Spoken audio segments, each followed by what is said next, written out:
तो हेलो दोस्तों, नमस्कार, जय हिंद। आप सभी लोगों का बहुत बहुत स्वागत है आपके अपने इस पॉलीटेक्निक के यूट्यूब चैनल टोटल लर्निंग पर। तो दोस्तों, आज हम लोग बिहार पॉलीटेक्निक के लिए दोस्तों फिजिक्स, केमिस्ट्री और मैथमेटिक्स, है ना, फिजिक्स, केमिस्ट्री और दोस्तों साथ में हम लोग मैथमेटिक्स के क्वेश्चंस को करने वाले हैं। तो सभी बच्चे एक बार तड़कता भड़कता आग से इस वीडियो को शेयर कर देंगे। और सभी बच्चों को मैं रूटीन बता दूं कि हमारा इस चैनल पे जो क्लास का टाइम है दोस्तों, वह कितने बजे से सुबह में आप सभी यानी कि पॉलीटेक्निक वाले का चलेगा, शाम में दोस्तों आईटीआई और पैरामेडिकल का साथ में चलता है 7 बजे से, और पैरामेडिकल का स्पेशल दोस्तों जिसमें आईटीआई वाले भी भाग ले सकते हैं, ये 8 बजे से चलता है। ठीक है, तो सभी का अपना अपना टाइमिंग दोस्तों, जिस टाइम में आप सभी को लाइव क्लासेस कंडक्ट कराया जाता है। ठीक है, तो सभी बच्चे अपने अपने टाइम में जुड़ें और जो चीज़ की तैयारी करते हैं बेहतरीन ढंग से तैयारी करें। अगर आप लोग हमारे टेलीग्राम चैनल से नहीं जुड़े दोस्तों, अगर आप पॉलीटेक्निक से हैं तो आपको क्या टेलीग्राम से जुड़ना है, पॉलीटेक्निक बाय टोटल लर्निंग से जुड़ना है। और ये ऑफिशियल टेलीग्राम है जिसमें तीनों प्रकार के स्टूडेंट्स मिक्स हैं, और पॉलीटेक्निक के लिए स्पेशल है पॉलीटेक्निक बाय टोटल लर्निंग, वहाँ पर आपको जुड़ना है। ठीक है, चलिए तो पहला प्रश्न आपके स्क्रीन पे ला रहे हैं। देखिए यहाँ पे पहला नंबर प्रश्न आ गया, कहता है एक ध्वनि तरंग के आवर्त काल का मान, है ना, कितना है, 0.001 सेकेंड है। तो ध्वनि की आवृत्ति क्या होगी सर? बहुत ही आसान सवाल। Option number A 10 hertz, option number B है 100 hertz, option number C 1000 hertz, option number D है 1 हर्ट्ज। तो सबसे पहले आवृत्ति बराबर, यानी कि आवृत्ति को हम लोग एन से सूचित करते हैं। एन बराबर फार्मूला होता था 1/t। टी जहाँ होता था क्या, आवर्तकाल।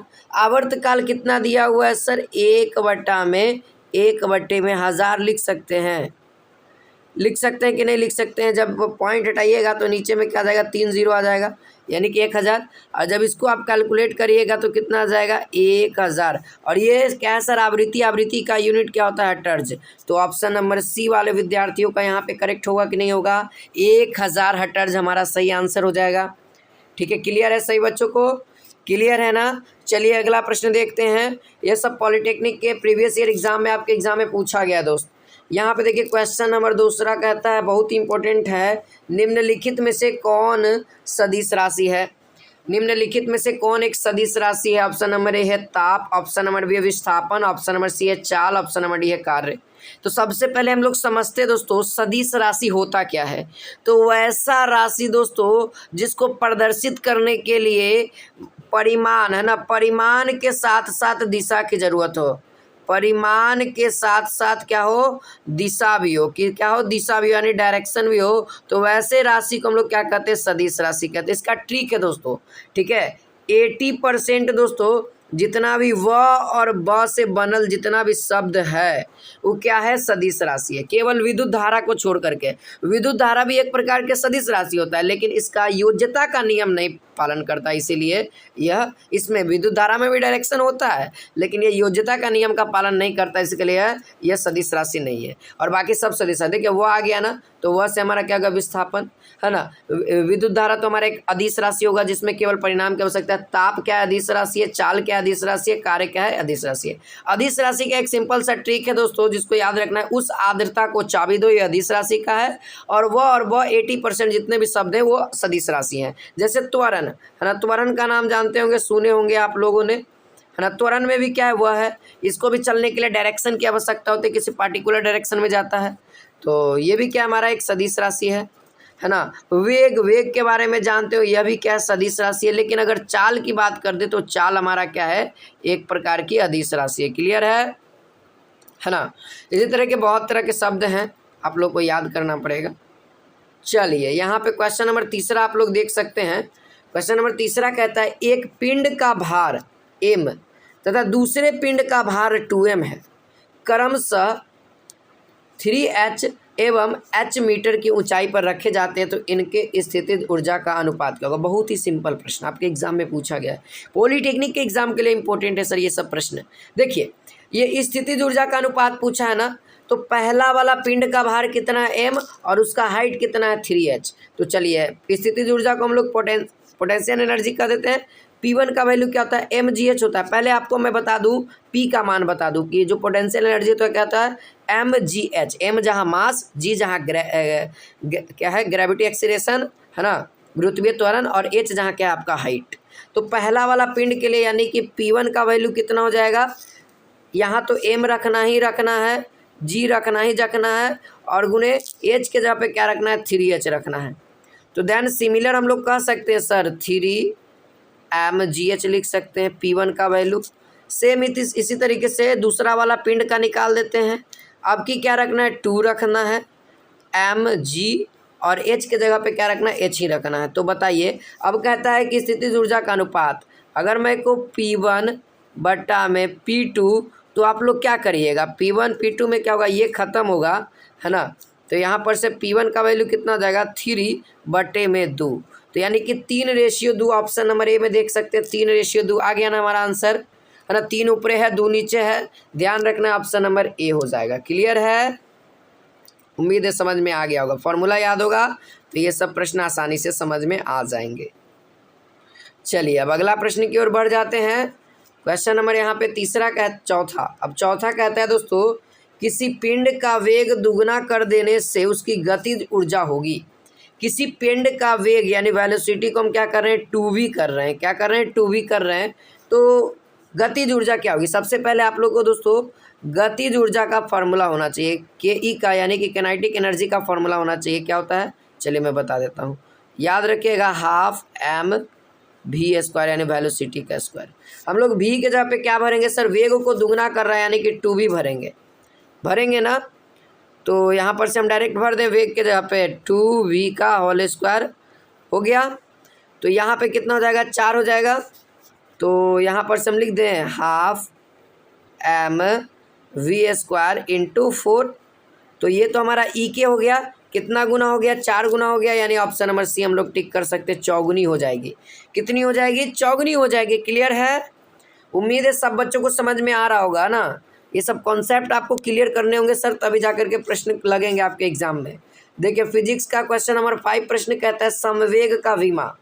तो समवेग का फॉर्मूला क्या होता है, तब विमा आप लोग आसानी से निकाल सकते हैं। देखिए बहुत ही आसान है, देखिए समवेग का फॉर्मूला होता है m गुने v, है ना, द्रव्यमान गुने वेग।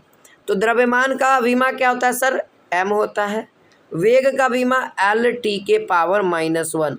तो ये किसका हो गया, ये संवेग का हो गया। ऑप्शन नंबर ए देखिए एकदम सेम सिमिलर है ना, आ गया ना, ऑप्शन नंबर ए हमारा करेक्ट हो जाएगा। ठीक है, mL(T)⁻1 एकदम इसी तरीके से तोड़ करके बनाना है दोस्तों। आपके एग्जाम में ऐसा ही प्रश्न पूछा जाता है, एकदम घबराइएगा नहीं, सब पूछेगा प्रश्न है। चलिए अगला प्रश्न देखते हैं।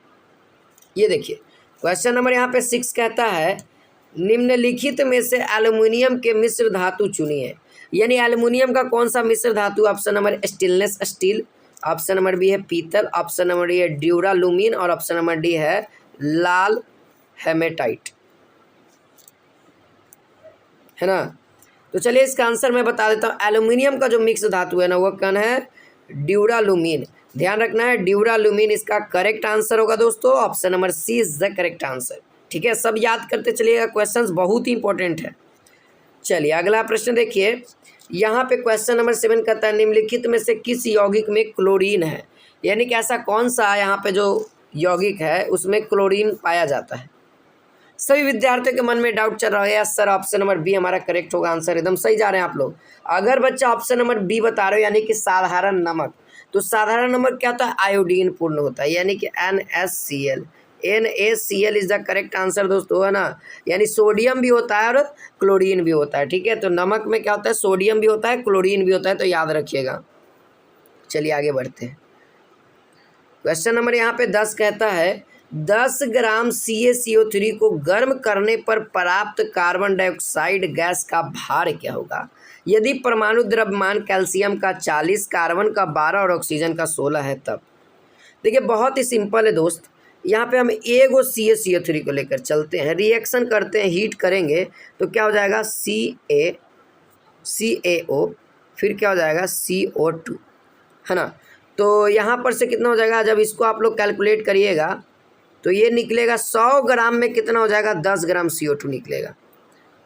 100 ग्राम में कितना हो जाएगा,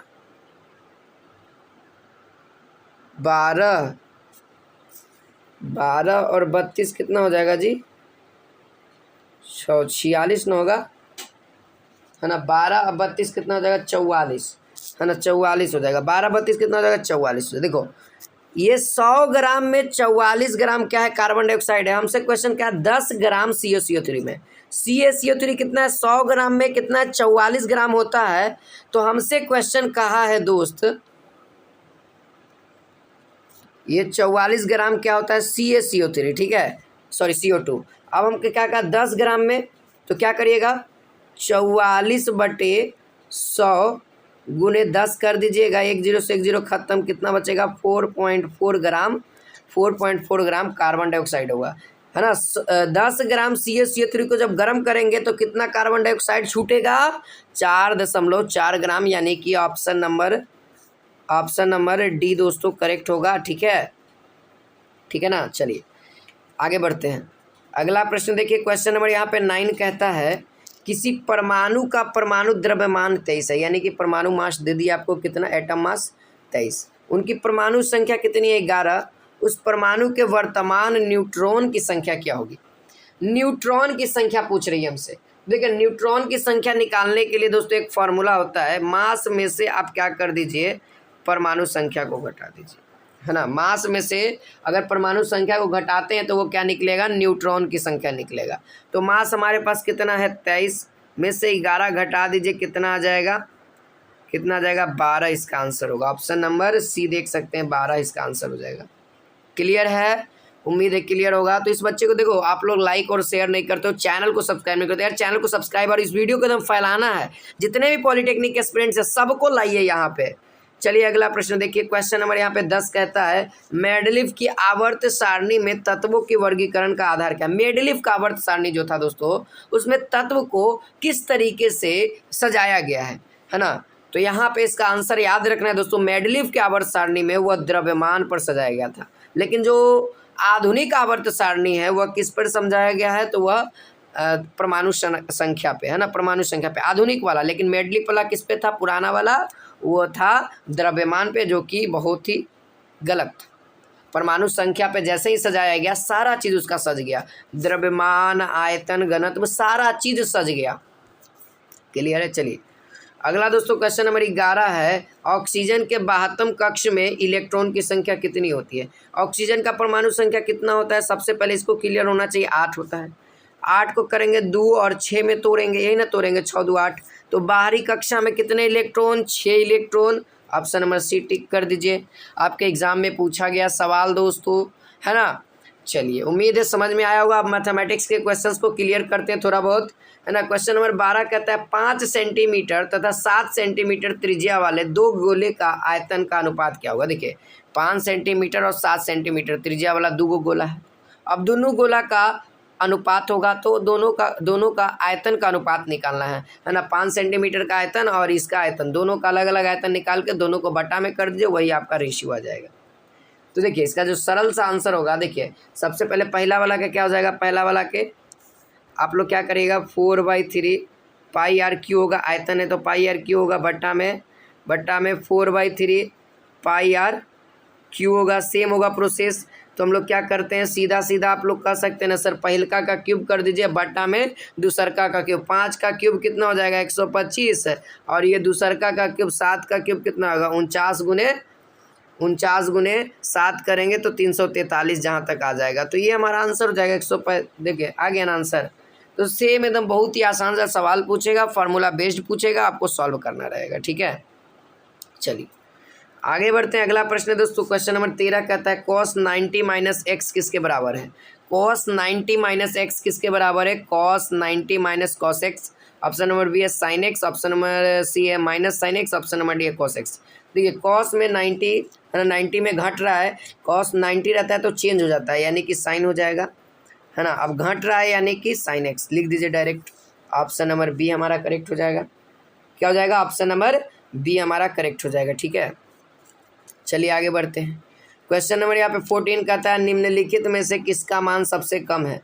सबसे कम किसका मान है, cos 90 का या sin 90 का या cos 0 का या tan 45 का।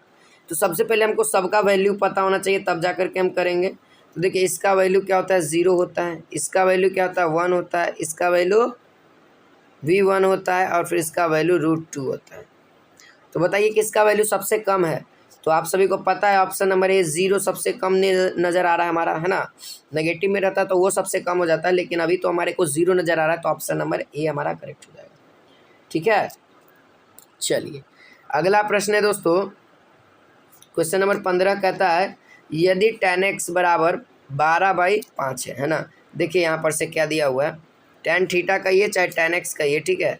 कितना दिया, 12/5 दिया हुआ है। ये चीज़ हमने आज ही पढ़ाया था, कल ही पढ़ाया था। तो tan थीटा का फॉर्मूला क्या होता है, p/b होता है, यानी p का वैल्यू इतना है, b का वैल्यू इतना, आपको h निकालना है। h निकालने का क्या होता है, 12 का स्क्वायर यानी p² प्लस b², 12 का स्क्वायर 144 प्लस 25, है ना। तो डायरेक्ट हम निकाल दें इसका वैल्यू, 144 प्लस 25 कितना हो जाएगा, रूट के अंदर रखिएगा इसको, है ना। तो कितना हो जाएगा, 9 4 2 6 169, यानी एच का वैल्यू कितना हो जाएगा सर, 13। पी का वैल्यू कितना, पी का वैल्यू हमारे पास कितना है, 12। बी का वैल्यू कितना है, 5। अब आपसे पूछा जा रहा है क्या, साइन थीटा, यानी कि 12/13, है ना। पी बाई साइन थीटा का फॉर्मूला क्या होता है, p/h होता है। अब पी का वैल्यू हमारे पास कितना है, 12, और एच का वैल्यू 13 है। देखिएगा आपको एच का वैल्यू हमेशा इन दोनों से बड़ा निकलेगा। अगर छोटा निकल रहा है एच, यानी कि कहीं गड़बड़ कर रहे हैं, ध्यान रखिएगा, एच का वैल्यू हमेशा बड़ा रहेगा। तो क्या आएगा, 12/13, यानी ऑप्शन नंबर बी देख सकते हैं। क्लियर है, ऑप्शन नंबर बी हमारा सही हो जाएगा। चलिए अगला प्रश्न देखते हैं, क्वेश्चन नंबर यहाँ पे 16 कहता है दोस्तों 200 रुपये का, है ना। क्वेश्चन नंबर 16 यहाँ पे कहता है 200 रुपये का 2 वर्षों में 20% की दर से चक्रवृद्धि ब्याज एवं साधारण ब्याज का अंतर क्या होगा। देखिए 2 साल के लिए पूछे ना, 2 साल के लिए पूछे तो कुछ नहीं करिएगा, इसका फॉर्मूला होता है p r/100 का होल स्क्वायर, ये होता है फॉर्मूला। p कितना है सर, 200 गुने, और ये कितना है, तो ये आ जाएगा 2/10, यानी डायरेक्ट हम कर दे 1/5 गुने 1/5। तो यहाँ पर से कितना हो जाएगा, एक बार में कटेगा 40, अब फिर एक बार में काटेंगे 8 × 5 = 40, है ना। ये भी 5 खत्म हो गया, तो बचेगा कितना, 8 रुपया हमारा आंसर होगा। डिफरेंस कितना होगा, 8 रुपया होगा। डायरेक्ट आप लोग याद रखिए, ये डिफरेंस का फॉर्मूला है 2 वर्ष के लिए, ठीक है। p × r/100 का पावर 2, ये 2 वर्ष के लिए, ठीक है, ध्यान रखिएगा।